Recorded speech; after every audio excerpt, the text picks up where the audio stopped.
श्री शिवाय नमस्तुभ्यं भक्तों, जय श्री कृष्णा। स्वागत है आप सबका हमारे YouTube चैनल प्रियंका शास्त्र ज्ञान में। आज के वीडियो में आप सुनेंगे अक्षय तृतीया के पावन पर्व पर कौन सी वस्तुएं खरीदें और कौन सी वस्तुएं नहीं खरीदें।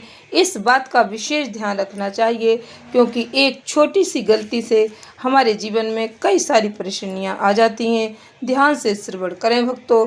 अक्षय तृतीया एक ऐसा अबूझ मुहूर्त होता है। अक्षय तृतीया का पावन पर्व इस बार 2 दिन मनाया जाएगा, 19 और 20 अप्रैल को। तो आप इसका शुभ मुहूर्त देख लेना। इसका वीडियो मैंने चैनल पर अपलोड कर दिया है। अक्षय तृतीया के दिन सोना यदि आप नहीं खरीद पाते, ऐसा आवश्यक नहीं है आज की महंगाई में, क्योंकि सोना बहुत ज़्यादा महंगा चल रहा है, तो सोने चांदी की वस्तुएं नहीं खरीद पाते। इसके अलावा भी आप 5-10 रुपए की वस्तु खरीद कर भी इस पावन पर्व का लाभ उठा सकते हैं। अक्षय तृतीया को हिंदू सनातन धर्म में बहुत ही महत्वपूर्ण त्यौहार के रूप में मनाया जाता है। अक्षय तृतीया के दिन किए गए कार्य का फल कभी खत्म नहीं होता है। अक्षय का मतलब ही होता है जिसका कभी क्षय ना हो, जो कभी समाप्त ना हो। आप सोना चांदी नहीं खरीद पाते तो अक्षय तृतीया पर मिट्टी का घड़ा खरीदना भी शुभ माना जाता है। मिट्टी का घड़ा नहीं खरीद पाते तो आप मिट्टी का दिया भी खरीद सकते, गमला खरीद सकते। इससे घर में पॉजिटिविटी आती है। तांबे का बर्तन लेना भी शुभ माना जाता है। तांबा एक शुभ धातु माना जाता है। इस दिन तांबे का लोटा या कोई भी छोटी भी वस्तु आप खरीद कर घर ले आते तो इससे भी सुख समृद्धि आती है। हल्दी चावल भी खरीदना शुभ माना जाता है क्योंकि ये पूजा के काम आते हैं।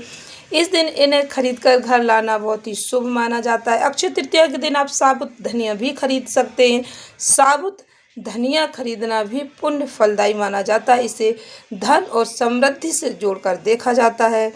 लाल कपड़ा, रुई, ये पूजा में उपयोग होने वाली वस्तुएं भी शुभ फल देती हैं। इस दिन किया गया दान पुण्य भी परम पुण्य फलदायी माना जाता है। आप अपनी क्षमता अनुसार जरूरतमंदों को दान कर सकते हैं।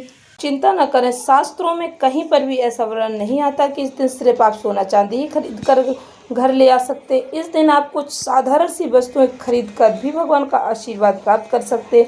इस दिन सेंधा नमक खरीदना भी शुभ माना जाता है। सेंधा नमक खरीदने से कर्ज और दुर्भाग्य दूर होता है, घर की नेगेटिविटी दूर होती है। मिट्टी के बर्तन में आप चावल, गुड़, दाल आदि वस्तुएं भरकर ब्राह्मणों को दान देते तो इसका भी पुण्य फल प्राप्त होता है। शास्त्रों में अक्षय तृतीया पर जौ खरीदने का भी विशेष महत्व बताया गया है। जौ को न केवल एक अनाज माना गया बल्कि यह अन्य धन और सौभाग्य का प्रतीक भी माना गया है। हमारे यहाँ शुभ कार्यों में जौ का प्रयोग किया जाता है। भगवान श्री हरि विष्णु जी को अत्यधिक प्रिय है यह अनाज। जौ खरीद कर लाना धन का प्रतीक माना जाता है। इससे घर में सुख समृद्धि आती है। अक्षय तृतीया पर पीली सरसों भी खरीद कर ला सकते हैं। सामान्य जन कुछ साधारण सी वस्तुएं खरीद कर घर लाते हैं तब भी उन्हें माता लक्ष्मी की कृपा प्राप्त होती है, ऐसी मान्यता है। पीली सरसों घर लाने से माता लक्ष्मी जी प्रसन्न होती हैं, घर में सुख शांति बनी रहती है। अक्षय तृतीया पर कौड़ी खरीदना भी शुभ माना जाता है। शास्त्रों में कौड़ी को धन वर्धक माना गया है। वैदिक युगों से चली आ रही है परंपरा मान्यता है कि ऐसा करने से माता लक्ष्मी की कृपा सदैव बनी रहती। अब कौन सी ऐसी वस्तुएं हैं जिन्हें अक्षय तृतीया पर नहीं खरीदना चाहिए, ध्यान से सुने। अक्षय तृतीया पर लोहे और स्टील की वस्तुएं नहीं खरीदनी चाहिए, इससे घर में नेगेटिविटी आती है। इसके अलावा प्लास्टिक की वस्तुएं भी नहीं खरीदनी चाहिए। काले रंग की वस्तुएं खरीदना भी शुभ नहीं माना जाता। चाकू, कैंची जैसी धारदार वस्तुओं को नहीं खरीदना चाहिए, इससे घर में टेंशन बढ़ता है। शनिदेव से जुड़ी वस्तुओं को भी नहीं खरीदना चाहिए, इससे जीवन पर नेगेटिव प्रभाव पड़ता है। भक्तों, अक्षय तृतीया के दिन उधार लेन देन से बचना चाहिए, भी शुभ नहीं माना जाता। ऐसा कहा जाता है इस दिन लिया गया कर्ज जल्दी खत्म नहीं होता, आर्थिक परेशानी बढ़ती है।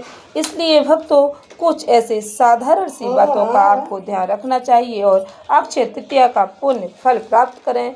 घर में सुख समृद्धि अक्षय बनी रहेगी। आशा करती हूँ वीडियो में बताई जानकारी आपको अच्छी लगी होगी।